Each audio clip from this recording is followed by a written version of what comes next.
Hey, hey, hey, it's me. I'm recording live from the Happy Holiday Retirement Community / Insane Asylum. So, number one, this is not a political post. But a week and a half ago, we found out that President Biden has prostate cancer. My dad passed away from prostate cancer. And this is kind of his story, because he's not here to tell it anymore. But I can't remember the year, but I think it was around 2008. My dad was diagnosed with prostate cancer. And he had had trouble urinating. So he went to his physician. The physician put him on Flomax, which, as I understand, Flomax is kind of like a muscle relaxer for your prostate. So he was on that for like a month, maybe. And they told him to come back because his PSA levels were great. So he went on the Flomax. It didn't get any better. So he went back to the doctor. They put him on another course of Flomax, and he was told to come back, in a month. So he didn't really see any improvement. So he went back and they changed up his meds, and I forgot what that med was. But finally, my mother stepped in and said, look, this has been going on. Nothing's getting better. You need to go see a urologist. So Dad made an appointment with a urologist, and maybe like a week later found out that he had prostate cancer. So he got in to see an oncologist, and the oncologist decided to go in and take the tumor out. So about 2 weeks later, my dad went in to have surgery. The surgeon came back out, looked at my mom and I, and just shook his head. And he said, I went in, but I had to close him right up because the cancer has already spread to his kidneys. So after that, my dad went to radiation every day for 3 months. And he was doing pretty well, but his type of prostate cancer was extremely aggressive. And so as the months went on, it got into his kidneys. He had to have stents in his kidneys, and he had to undergo a colonoscopy. And in the meantime, my dad was doing great. He was still golfing. He was working in the yard. He was still working, actually. And so this went on, and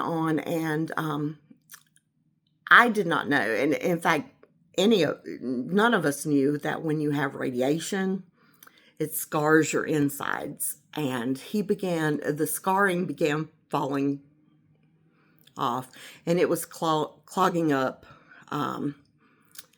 his insides. So once again, he was having problems, urinating and all that stuff. So we took him to the emergency room. The emergency room put in the wrong catheter. So the next morning he woke up in excruciating pain.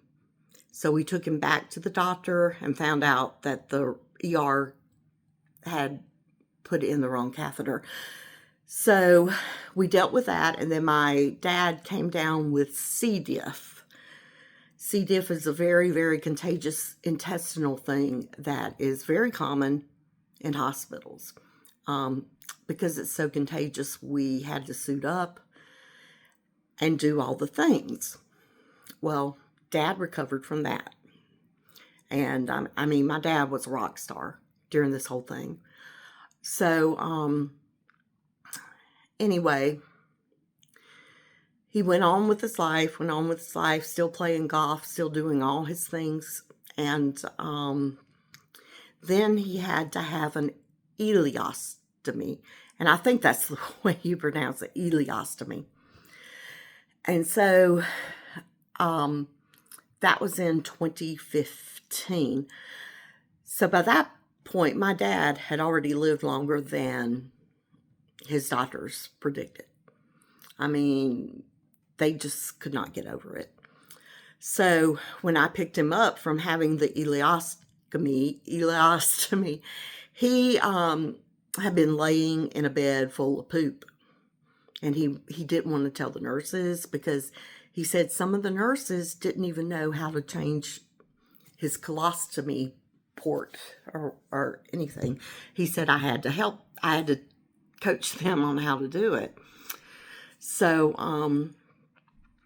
this was in early 2015 when he had this done. I teased him because I told him he arranged the whole thing so he could watch the Masters in peace, because my dad was a huge golf fan. And, he would tease back and say, yep, that is exactly right. So you and your mom can't bug me. Anyway, my dad got out of the hospital. I was overjoyed. He was doing so well. He made me a list of all these foods he wanted to eat. And, I cooked for him and made him all his favorite foods. Well,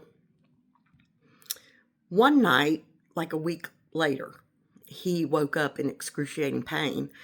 And let me tell you something about my dad. He never took a painkiller.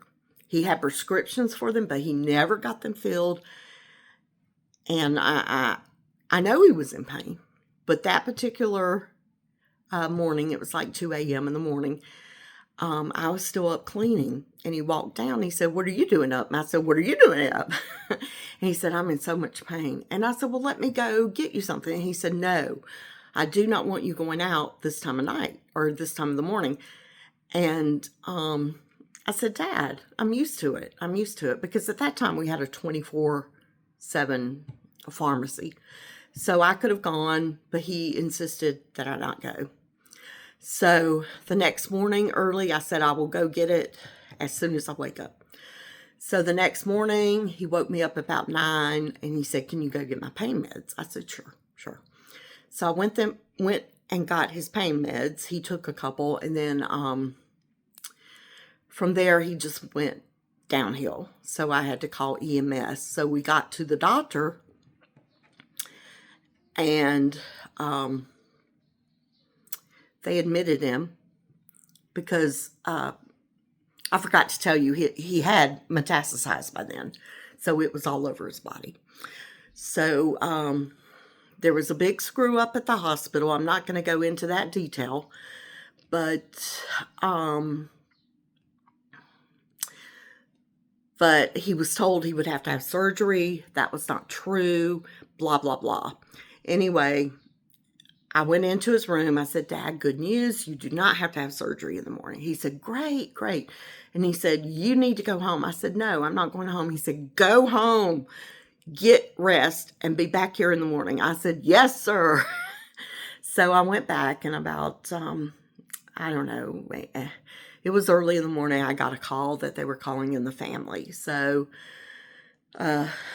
we all went to the hospital. He went into a coma, and from there, he passed away.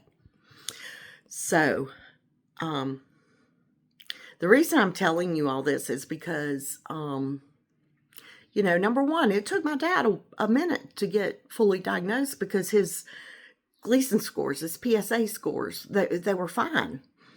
So his primary was not even considering, prostate cancer or anything. But, so number one, look out for your prostates, because prostate cancer is reportedly being diagnosed earlier and earlier in men. And the prostate cancer screening test is a standard test that every man gets at his physical. So please, take care of your prostate. If you're in the situation my dad was in, and it goes on for a couple of months, please go see a urologist. My mom was very right about that. And she probably, by her insisting that he go to a urologist, she, helped him live longer. And anyway, prayers for Dr. Biden, or President Biden, and his family. And I want to add something else. Just because he had prostate cancer does not mean he could not run the company. Like I said, my dad still worked and everything. So don't blame the mental decline on, the prostate cancer. Because if it was just prostate cancer, he would have been okay, I think. But anyway, take care. Take care of your prostates, you guys. I know you don't like to talk about it, but you need to talk about it because there's not a lot of education out there about it. Well, there is, but do your thing, get it checked out. So, you guys have a good day. Bye-bye.